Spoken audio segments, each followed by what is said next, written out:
I've saved my changes as unlinkedmask.psd, found inside the 16 smooth folder. So called, by the way, because I've unlinked my layer mask from my layer.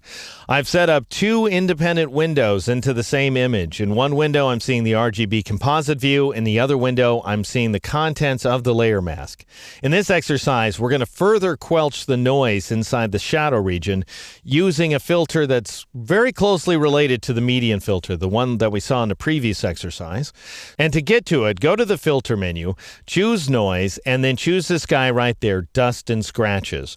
Now, the thing you need to know about dust and scratches, it's an old school filter, been around for a long time, almost as old as median, upon which it's based, and it fixes neither dust nor scratches. In fact, it's the most badly named filter ever because, if anything, it leaves dust and scratches behind. It allows you to average away the biggest aberrations inside of an image, so the biggest luminance differences, while leaving the small luminance differences alone. So in other words, we're going to get rid of the big noise and leave the little noise intact. Go ahead and choose the command. Now, by default, it's, I believe, set to a radius of 1 pixel. I want you to take it up to a radius of 6 pixels, and you will get that exact same effect we saw in the previous exercise, with the exception of modifying the layer mask this time around. Because we've unlinked the two, we're just changing the RGB composite image. But notice that we are averaging the pixels like crazy at this point. So the big difference where dust and scratches is concerned, it's exactly like the median filter. Radius behaves just like radius inside median.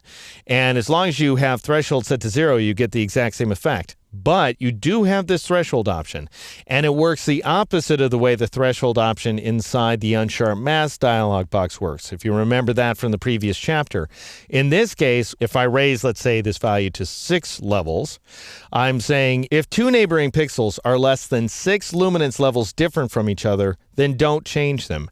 If there's 6 or more luminance levels different from each other, then do change them. So in other words, it's going to change the big stuff and leave the little differences behind, which results in a kind of natural level of noise. So it's really great, by the way, for smoothing over imperfections inside of an image and leaving the natural photographic noise behind. And where this noise is concerned, this big, huge, chunky, luminous noise that we have inside the image, dust and scratches works well. Now, it goes too far, but we can always back things off. So I'm recommending 6 for radius, 6 for threshold, so 6 and 6. Click OK in order to apply the effect. Then, to back it off a little bit, go up to the Edit menu and choose Fade Dust and Scratches, or press Control-Shift-F, Command-Shift-F on a Mac. And I just want you to take the opacity level down to 50%. So we're getting a 50% blend of the image before we applied dust and scratches, along with 50% of the image after we applied the filter. All right, go ahead and click OK in order to complete the effect. And now I want you to see the big contribution that's being made by this layer mask here. Before it was a little hard to tell, before we had applied dust and scratches. Now you can see the difference. But I am going to go ahead and zoom in on the image so that we see it up close and personal. We actually don't need this layer mask thumbnail anymore, so I'm just going to go ahead and close this window out. Notice that Photoshop does not ask me to save my changes because I still have the file open here. All right, in order to turn off layer mask in Photoshop, you shift-click on the thumbnail. So this is what the effect looks like if we weren't relegating it to just the shadows. We would be applying the effect, that is to say, the noise reduction, the luminance noise reduction, and dust and scratches heaped on top of each other here across the entire image. That's going to gum up the works significantly. We're not only getting rid of much of the noise, notice not all of the noise, some of the noise is hanging on, because we did rule out 6 luminance levels of noise there inside of the dust and scratches filter, so some still remains.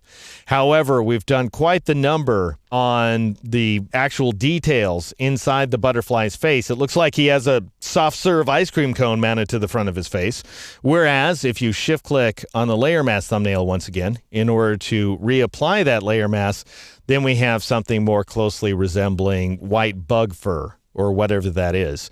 And so we've got that good highlight detail protected. So it does make a big contribution to the quality of this overall composition. In the next exercise, we're going to rein in some of these intensely saturated colors here in the shadows.